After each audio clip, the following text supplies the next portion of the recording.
The first encounter, humility's open hands.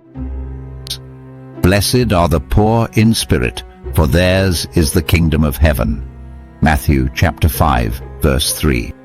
Makarios finds himself wandering through a shadowed valley where the air hangs heavy with unspoken doubts, and the mist seems to echo the fears of the travelers who had passed before. Known in legend as the Valley of Shadows, it is a place where many lose their way, entangled in the fog of their own insecurities. As Makarios walks, the mist thickens, curling around his legs, each step a struggle against the weight of uncertainty. Suddenly, through the haze, he spots a figure seated by the side of a crooked path near a dried-up well. The figure is a beggar, cloaked in tattered robes, head bowed, hands outstretched, as if perpetually in search of something unseen. Despite his frail appearance, the beggar emanates a quiet gravity that draws Makarios closer. Curious yet cautious, Makarios approaches. "Who are you, stranger?" he asks, his voice trembling yet echoing in the fog. The beggar lifts his head, revealing a weathered face marked by time and suffering. Yet his eyes glow with an otherworldly light, deep, knowing, and ageless. "I am but a beggar," he replies softly, his voice humble yet resonant.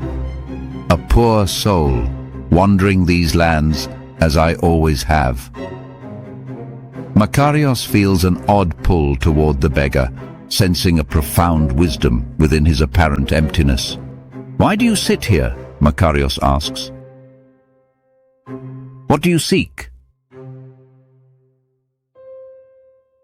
The beggar offers a faint smile, his empty hands open wide, palms up, displaying nothing but air.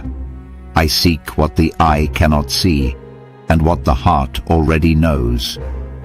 I seek the gift that only those who possess nothing can truly receive." Makarios kneels before him, intrigued but unsettled. "What is it you receive from this empty search?"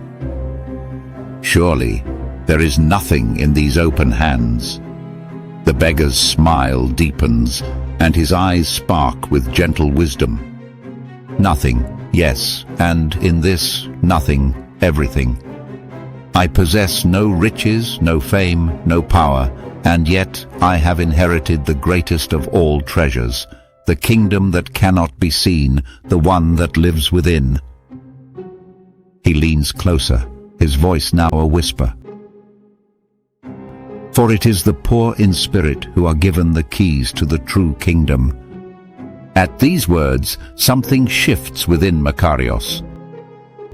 A deep recognition stirs, as if the beggar's words are unlocking doors long hidden in the chambers of his heart.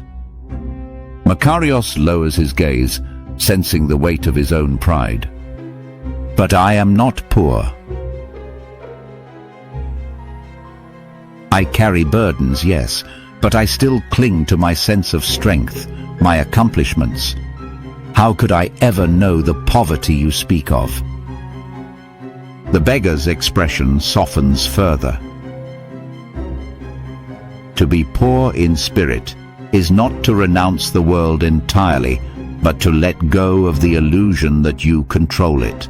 It is to realize your need for something greater, something beyond yourself. The strength you seek, Makarios, does not come from holding on, but from letting go. The silence between them grows heavy as Makarios reflects on his journey, his struggles, his ambitions, the weight he carries from a life spent seeking fulfillment through worldly success. He begins to see the paradox the beggar represents, that true strength lies not in conquest, but in surrender. "But how do I let go?" Makarios asks, his voice filled with uncertainty. "How do I empty myself when I have spent my life gathering? The beggar stands, his frail body seeming to gain strength with the movement. "Walk with me," he says, turning toward the deeper mist. "Let us walk into the fog together, and perhaps in losing our way, we will find the path." Makarios hesitates, but then follows. As they walk, the beggar continues speaking, his voice a calm guide through the swirling fog. "You will encounter many trials on your path, Makarios. Some will test your will, others your heart. But the greatest trial will be this: to remain open-handed, willing to receive and to let go." The mist thickens until Makarios can barely see his own feet. Yet the beggar's presence remains a steady, comforting force beside him.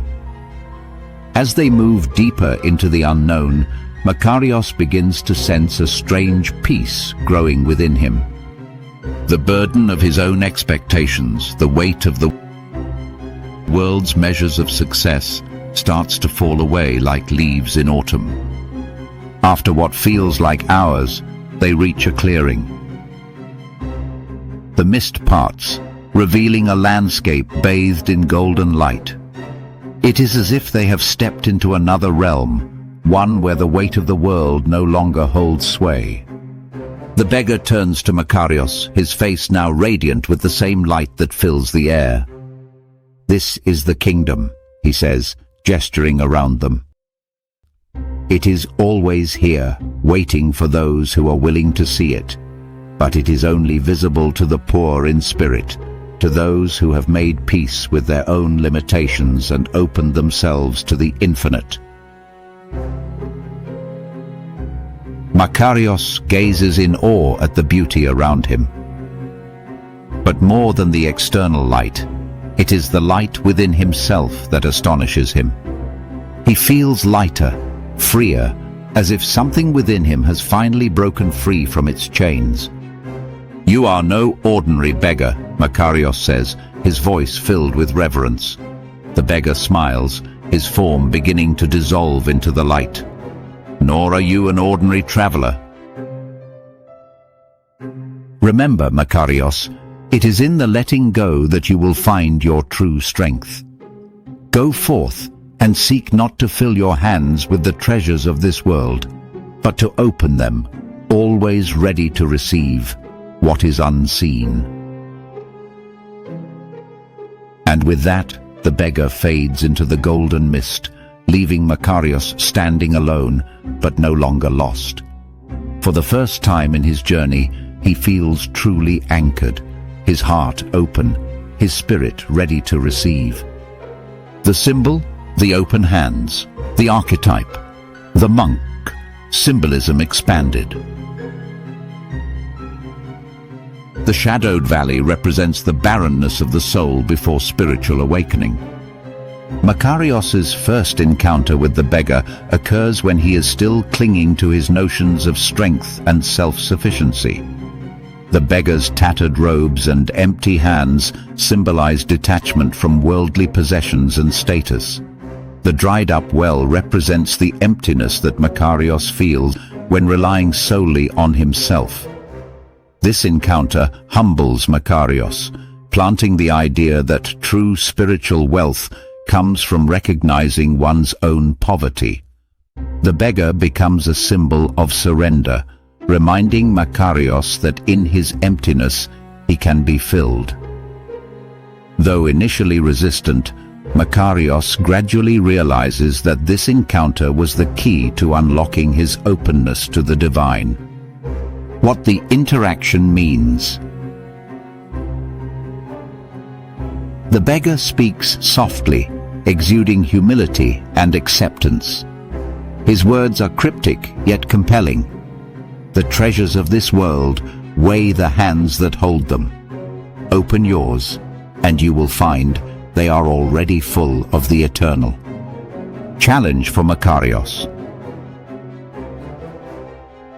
The beggar invites Makarios to let go of his attachments to worldly ambitions, urging him to recognize his inner emptiness. Makarios struggles with this concept, as he has been taught to view strength and success as outward achievements. The beggar asks, "Will you relinquish the desire for control and self-sufficiency and trust in a power greater than yourself?" Growth. This encounter plants the seed of humility within Makarios. Though reluctant at first, he begins to grasp the idea that spiritual poverty leads to richness in the kingdom of heaven. The beggar's final words echo in Makarios's mind as he leaves. To receive, you must first admit you need.